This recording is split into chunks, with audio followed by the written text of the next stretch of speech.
না তোর, আরে যার কেউ নাই তাই না টেনশন করে, যার টাকা নাই সে টাকা নিয়ে টেনশন করে, যার অভিভাবক নাই সে অভিভাবক নিয়ে টেনশন করে, যার মোবাইল নাই সে মোবাইল নিয়ে টেনশন করে। আরে আমি আল্লাহ তো আছি, তো আমি আল্লাহ তো আছি যিনি ইন্নাল্লাহ আলা কুল্লি শাইইন কাদির। আমি আল্লাহ রহমান তো আছি, আমি রহিম তো আছি, আমি গফফার তো আছি, আমি সত্তার তো আছি, সুবহানাল্লাহ। আমি গফফার তো আছি, আমি রাজ্জাক তো আছি। আরে আমি থাকতে তোর টেনশন কি? বান্দা বলে যে কথা তো ঠিক, যার নাই সে এনে টেনশন করে। আমার আল্লাহ যদি আমার থাকে, আমার তো টেনশন করার দরকার।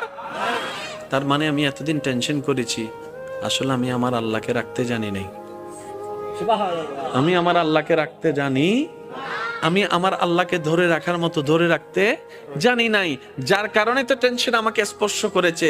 সেজন্য দেখবেন আল্লাহ ওয়ালা যারা হয়, মাথার উপর ছাদ নাই কিন্তু টেনশন ছাড়া